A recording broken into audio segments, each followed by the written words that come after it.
এখন পর্যন্ত এই সফরটিকে আপনি যেভাবে দেখেছেন, তাতে করে বাংলাদেশের স্বার্থ কতটুকু রক্ষা হয়েছে বা এখন পর্যন্ত আমি বিস্তারিত জানি না চুক্তি, সমঝোতা, সড়ক, কিন্তু মোটা দাগে যে বিষয়গুলো এসছে সেগুলো থেকে আসলে আশাবাদী হওয়ার কতটুকু সুযোগ আছে? নাকি এর আগের মতোই যদি আপনি ব্রিক্সের কথা চিন্তা করেন, যদি আপনি রোহিঙ্গার ক্রাইসিসের কথা চিন্তা করেন, তিস্তার কথা চিন্তা করেন, আমি এর আগের সরকারগুলোর কথা বলছি, সবগুলো সময় কিন্তু এই প্রসঙ্গগুলো এসেছে, আশ্বাসের কথা এসেছে। এবারও কি সেই রকম পথে হাঁটছে নাকি এখন একটা সুযোগ আসলেই তৈরি হয়েছে? আমার তো মনে হয় যে প্রাইম মিনিস্টার যে বক্তব্যটা আপনি একটা ক্লিপ এখানে শোনালেন, উনি কিন্তু এই কথার মধ্যে কিন্তু পুরো নির্যাসটা পেয়ে যায় যেহেতু we are open for business.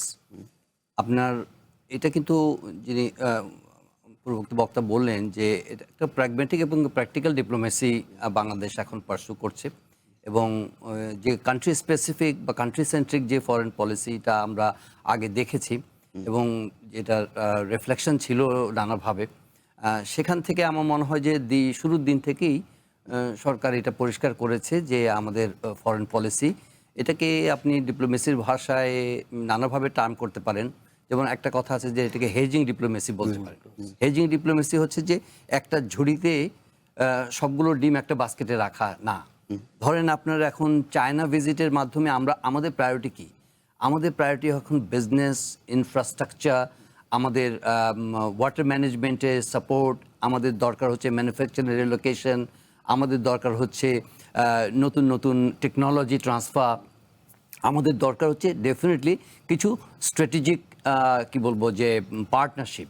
তো সেদিক থেকে বিনা সিক্রির কথা যেটা আপনি তুলেছেন, হ্যাঁ, নেবারিং কান্ট্রি হিসেবে তাদেরও একটা প্রত্যাশা ছিল যে ডাউন টার্ন ছিল দুই দেশের সম্পর্কের মধ্যে ডিউরিং দ্য ইন্টারিম রেজিম, সেখান থেকে তারা কিন্তু they have been consistently signalling যে নতুন সরকার আসলে তাদের সঙ্গে সম্পর্কের উন্নয়ন তারা ঘটাবে।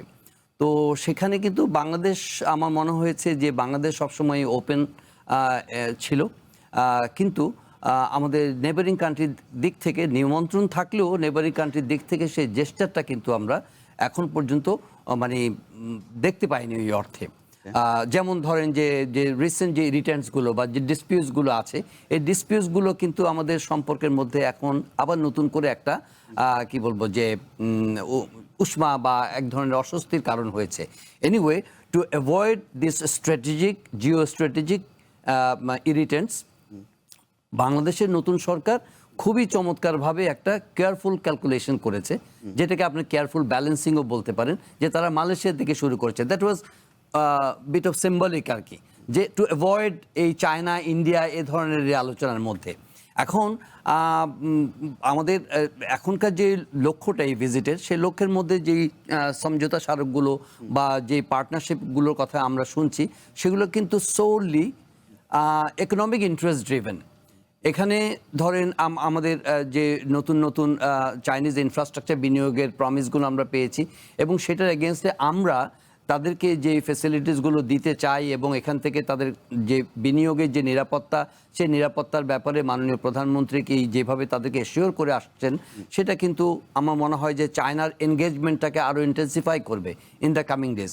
একই সঙ্গে আমাদের যে ওয়াটার ম্যানেজমেন্ট ইস্যুতে কিন্তু আমাদের একটা বড় ধরনের সহযোগিতা দরকার, হুইচ হ্যাজ বিন মানে কি বলে যে ওয়াইডলি ডিসকাসড মানে in the past months.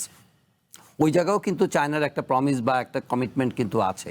Plus আমাদের কিন্তু এখানে কিছু বাড়ি কি বলবো যে ইকোনমিক পলিসির মধ্যে কিন্তু বাজেট ঘাটতি আছে, আমাদের নানা ধরনের কিন্তু আর্থিক সহায়তার বিষয় রয়েছে, সেখানেও কিন্তু চায়না আমাদের কিন্তু একটা এনগেজ ফ্রেন্ড হিসেবে কিন্তু আমাদের সঙ্গে মানে কি বলবো যে যুক্ত আছে। তো আমার মনে হয় যে সব মানে ইকোনমিক পার্সপেক্টিভে বলেন, আবার ধরেন জিও স্ট্র্যাটেজিক পলিটিক্যাল আসপেক্ট থেকে বলেন, সবগুলো দিক থেকে কিন্তু চায়না আমাদের একটা কি বলবো যে ইনক্রিজিংলি ট্রাস্টেড বন্ধু হিসাবে আমাদের কাছে কিন্তু মানে নিজেদেরকে প্রমাণ করছে এবং সরকারও তাদের এই এনগেজমেন্টের সুযোগটা কিন্তু নিয়েছে। তার অর্থ এই না যে ইন্ডিয়া যে নেবারিং কান্ট্রি তাদের সঙ্গে বাংলাদেশ এনগেজ থাকবে না।